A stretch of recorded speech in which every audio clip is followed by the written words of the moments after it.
नमस्कार. मी महेंद्र महाजन. शेती हा विषय माझ्या अभ्यासाचा राहिलाय. सध्या भावातील चढ उतारांमुळे कांदा चर्चेत आलाय. कांद्याला नेमका कधी चांगला भाव मिळेल ही आस सध्या शेतकऱ्यांमध्ये आहे. त्याच अनुषंगाने आता आपण नेमकी स्थिती काय आहे हे समजून घेऊया. खरीप लाल कांदा बाजारात विक्रीसाठी मोठ्या प्रमाणात उपलब्ध आहे.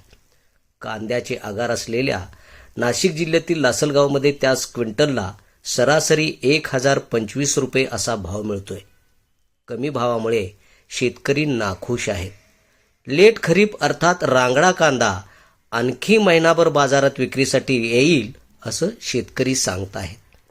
अशातच साठवणूक क्षमता चांगली आणि अधिक असलेला उन्हाळ कांदा बाजारात विक्रीसाठी येऊ लागलाय, पण कमी भावात शेतकरी विकायला तयार नाहीत. एकीकडे देशांतर्गत बाजारपेठेची ही स्थिती असताना शेतकऱ्यांना अपेक्षित असलेला भाव मिळण्यासाठी नेमकं काय असायला हवं हा प्रश्न तयार होतो. या संबंधानं काही निर्यातदार आणि व्यापाऱ्यांकडे चौकशी केली. त्यावेळी निर्यातीमधील काही बाबी ठळकपणे पुढे आल्यात. चीनच्या न्यू इयर सेलिब्रेशनमुळे सध्या सुट्टी आहे. परिणामी मलेशिया, सिंगापूर, व्हिएतनाम, फिलिपाईन्समधील निर्यातीला काहीसा ब्रेक लागलाय. दुबईमध्ये निर्यात सुरू आहे. 20 रुपये किलो पोच असा दुबईमध्ये दर मिळतोय. पाकिस्तानचा कांदा 17 ते 18 रुपये किलो या भावाने दुबईत पोच दिला जातोय. रमजानमध्ये दुबईसह आखाती देशात कांद्याची चांगली मागणी वाढण्याची अपेक्षा भारतीय निर्यातदारांना वाटते आहे. पण पाकिस्तानचा कांदा नेमका कधी संपणार आहे हा प्रश्न उरतो. भारतीय निर्यातदारांपर्यंत पोहोचलेल्या माहितीनुसार सिंध प्रांतामध्ये 30% अधिक उत्पादन घेतलेला पाकिस्तानचा कांदा पुढील महिन्यात दुबईसह आखाती देशात येणे बंद होईल. पाकिस्तानचा नवीन कांदा मे मध्ये बाजारात येईल. अशीच काहीशी अवस्था बांगलादेशची आहे.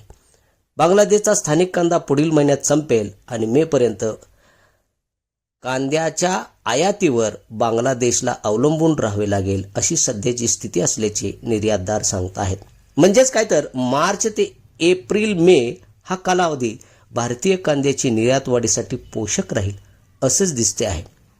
रमजानप्रमाणेच देशांतर्गत घरगुती वापरासाठी कांद्याची मागणी होळीला वाढत राहते. त्या दृष्टीने बिहार, उत्तर प्रदेश, दिल्ली या भागासाठी कांदा पाठवण्यास सुरुवात झाली आहे. त्यास निर्यात वाढीचा थोडासा पुश मिळाल्यास कांद्याचे भाव शेतकऱ्यांना हसवल्याशिवाय राहणार नाहीत.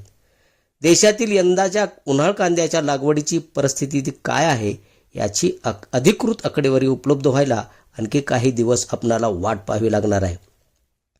महाराष्ट्रात कांद्याचे क्षेत्र घटेल अशी स्थिती दिसत असतानाच गेल्या वर्षी इतके क्षेत्र लागवडीखाली आत्ता आल्याचं सांगितलं जात आहे.